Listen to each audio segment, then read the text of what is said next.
부활이 주는 기쁨과 소망이라는 말씀의 제목으로 함께 하겠습니다.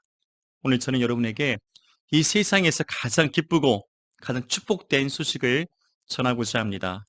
바로 우리 주님이 부활하셨다는 소식입니다. 저는 어제 가족과 함께 패션 오브 크라이스트라는 한 편의 영화를 보았습니다.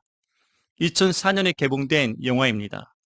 이 영화는 예수님이 감난산에서 기도하시던 장면을 시작으로 십자가 고난의 과정과 예수님의 부활하시기까지의 3일간의 기록을 담고 있습니다. 마치 영화를 보면서 내가 성경 속으로 그 현장 속으로 들어간 것처럼 예수님의 마음과 고통을 느낄 수가 있었습니다.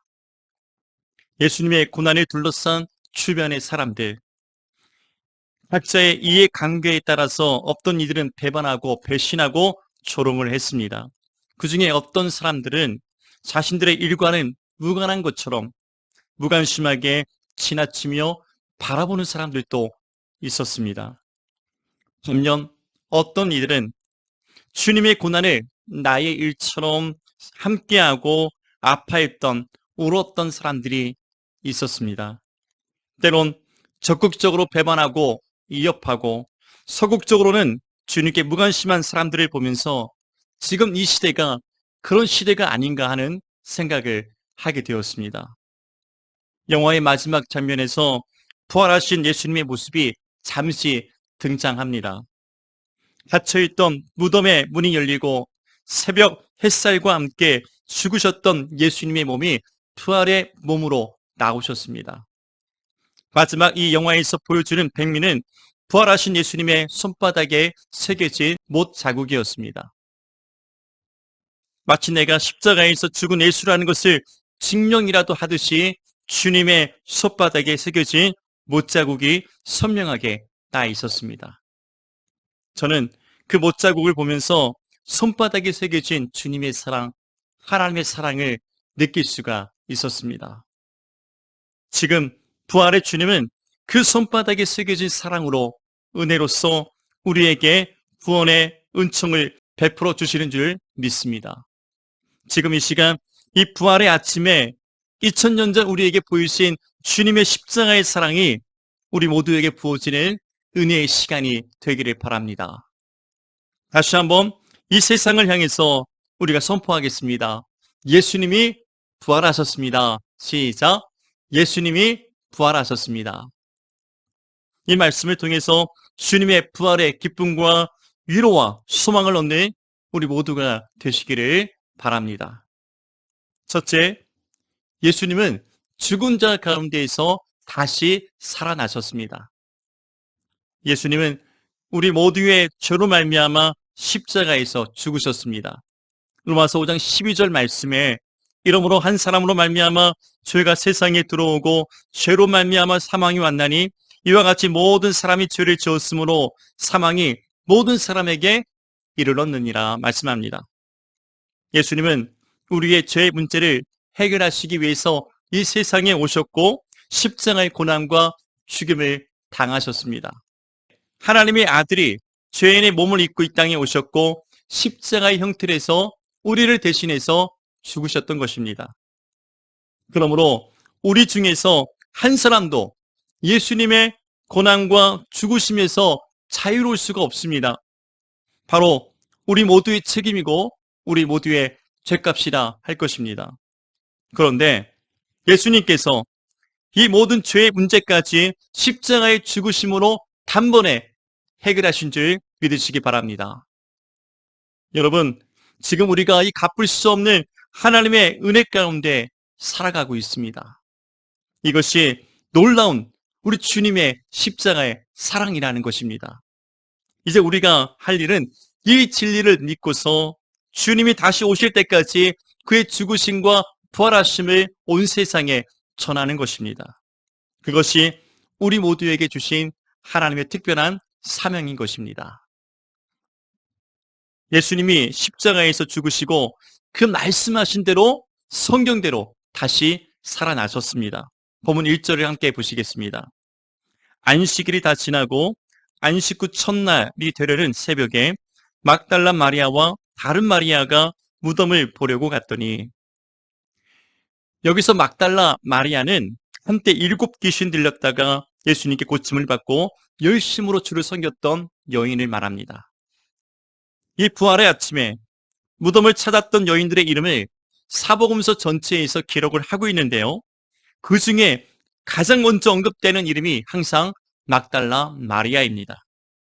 심지어 요한복음에서는 막달라 마리아의 이름만을 언급하고 있습니다. 그만큼 그는 어떤 사람들보다 주님을 더욱 사랑하고 섬겼다고 볼 수 있습니다. 받은 사랑과 은혜가 그만큼 크기에 주님을 더욱 사랑하고 섬겼던 것입니다. 우리 중에도 그 받은 사랑과 은혜를 아는 사람이 주님을 사랑하고 그의 몸된 교회를 열심으로 섬기는 것입니다. 그 사랑을 모르는데 어떻게 주님을 사랑할 수 있을까요? 그 은혜를 모르는데 어떻게 주님께 하나님께 감사할 수 있겠습니까? 그러나 저와 우리는 더욱 주님을 사랑하고 그의 몸된 교회를 아끼고 섬길 수 있는 믿음의 성도들이 다 되시기를 축복합니다. 마치 부활의 아침에 주의 몸에 향품을 바르기 위해서 무덤을 찾아왔던 그 여인들처럼 예수를 사랑하고 주의 몸된 교회를 돌아보는 우리 모두가 되어야 할 것입니다. 예수님은 모든 죽은 자 가운데에서 부활의 첫 열매가 되셨습니다. 안식 후 첫날 이른 아침, 제자들이 아닌 여인들이 가장 먼저 주님의 무덤을 찾아왔습니다. 죽으신 예수님의 몸에 향품을 바르고자 한 걸음에 달려왔던 것입니다. 비록 무덤의 문이 굳게 닫혀 있을지라도 누군가 열어주길 바라는 간절한 마음을 가지고 찾아온 것입니다. 그런데 놀랍게도 무덤의 문이 활짝 열려 있었습니다. 마가복음 16장 2절에서 4절까지 이렇게 말씀하고 있습니다.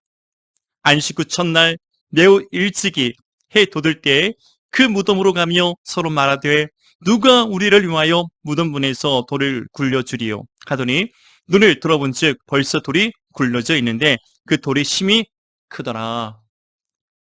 여러분, 굳게 닫혀 있어야 될 무덤의 돌문이 어떻게 열렸을까요? 이미 이곳은 로마의 군병들이 처음부터 굳게 지키고 서 있던 곳입니다. 누군가 예수님의 시체를 훔쳐갈까봐 로마 군병들을 명하여서 굳게 지키게 했습니다. 그런데 이 무덤의 문이 활짝 열려져 있었던 것입니다. 누가 열었을까요? 본문 2절, 4절에서 이렇게 말씀합니다. 큰 지진이 나며 주의 천사가 하늘로부터 내려와 돌을 굴려내고 그 이유에 앉았는데 그 형상이 번개 같고 그 옷은 눈같이 희건해 지키던 자들이 그를 무서워하여 떨며 죽은 사람과 같이 되었더라. 이 무덤의 문은 천사가 열었습니다. 그리고 이 기쁨의 소식을 그 여인들에게 전해 주었습니다. 본문 5절에서 6절입니다. 천사가 여자들에게 말하여 이르되 너희는 무서워하지 말라. 십자가에 못 박히신 예수를 너희가 찾는 줄을 내가 아노라. 그가 여기 계시지 않고 그가 말씀하시던 대로 살아나셨느니라. 와서 그가 누우셨던 곳을 보라. 이 여인들은 무덤 안에 들어가 예수님의 십체가 없음을 확실히 보았습니다. 입으셨던 세마포만 그대로 누우셨던 그대로 놓여 있음도 보았을 것입니다. 얼마나 두렵고 무서웠겠습니까? 그러나 예수님이 다시 살아나셨다는 이 소식에 기쁨을 감출 수가 없었다는 것입니다. 본문 8절입니다. 그 여자들이 무서움과 큰 기쁨으로 빨리 무덤을 떠나 제자들에게 알리려고 다름질할세. 여러분, 우리가 이 여인들에게서 진정 배워야 될 것이 무엇일까요? 그것은 이 부활의 기쁨을 누리며 이 부활의 소식을 온 세상에 전하는 것입니다. 천사를 통해서 예수님의 부활의 소식을 듣고 무덤에 들어가 예수님의 시체가 없음을 확인하고 두렵고 기쁨으로 나아가 제자들에게 이 소식을 전하고자 했던 것처럼 우리도 이 두려움과 이 기쁨을 가지고 세상에 나아가 예수님이 다시 오실 것을, 예수님의 부활하심을 전하는 우리 모두가 되어야 할 것입니다. 무엇보다 이 여인들이 누렸던 진정한 축복은 죽으신 예수님의 무덤을 찾았다가 살아나신 부활의 주님을 만났다는 것입니다. 본문 9절에서 10절 말씀입니다. 예수께서 그들을 만나 이르시되 편안하냐 하시거늘 여자들이 나아가 그 발을 붙잡고 경배하니 이에 예수께서 이르시되 무서워하지 말라. 가서 내 형제들에게 갈릴리로 가라 하라. 거기서 나를 보리라 하시니라. 주님의 무덤을 찾았다가 부활의 주님을 가장 먼저 만났던 이 놀라운 축복을 저와 우리 모두가 함께 누리는 은혜의 시간이 되기를 바랍니다. 비록 죽은 무덤을 찾던 두려움과 걱정은 있었지만은 부활의 주님을 만남으로 모든 것이 해결되었듯이 내 모든 삶의 두려움과 걱정도 부활의 주님을 만남을 통해서 이기고 승리하는 우리 모두가 될 줄로 믿습니다. 아멘. 둘째, 예수님은 우리에게 부활의 소망과 생명을 주셨습니다. 어느덧 화사하고 따뜻한 봄이 찾아왔습니다. 여기저기 메마른 잎사귀마다 생기가 돋고 화사한 꽃들을 피워내고 있습니다. 겨우내 죽은 것 같았던 나무들에서 다시 역동적인 생명을 틔워내고 있습니다. 이것이 봄이 주는 축복일 것입니다. 예수님의 부활도 이와 같습니다. 본문 6절에서 천사가 무덤을 찾은 여인들에게 이 기쁨의 좋은 소식을 들려주었습니다. 그가 여기 계시지 않고 그가 말씀하시던 대로 살아나셨느니라. 와서 그 누우셨던 곳을 보라. 이 소식을 전하기 위해서 돌아가던 중에 부활의 주님을 만나게 되었습니다. 부활의 주님을 만나는 것은 춥고 어두운 내 인생에서 따뜻하고 화사한 봄날이 찾아오는 것과 같습니다. 부활의 주님을 만날 때 우리는 영원한 생명을 얻게 됩니다. 진정한 삶의 의미와 영원한 소망을 얻게 되는 것입니다. 고린도전서 15장 4절에서 바울은 이렇게 말씀합니다. 장사 지난 바 되셨다가 성경대로 사흘 만에 다시 살아나사. 예수님은 십자가의 고난을 받으시고 잠시 동안 무덤에 내려가셨다가 성경대로 죽은 자 가운데에서 사흘 만에 3일 만에 살아나셨습니다. 이것이 예수님의 역사적인 부활입니다. 또한 예수님은 모든 믿는 자의 부활의 첫 열매가 되셨습니다. 그래서 우리가 예수를 믿음으로 말미암아 예수님이 다시 오실 때 심판의 부활이 아닌 생명의 부활로 나올 줄 믿습니다. 고린도전서 15장 20절에서 그러나 이제 그리스도께서 죽은 자 가운데에서 다시 살아나사 잠자는 자들의 첫 열매가 되셨도다. 아멘. 그래서 예수님은 믿는 자의 삶의 소망이 되실 뿐 아니라 영원한 부활의 소망이 되시는 것입니다. 여러분, 우리 안에 이 부활의 기쁨과 소망이 생명이 있습니까? 이 여인들이 만났던 부활의 주님을 여러분 만나셨습니까? 하나님께서 그 아들 예수 그리스도를 통해서 우리에게 보이신 사랑과 은혜를 누리며 살아가고 있습니까?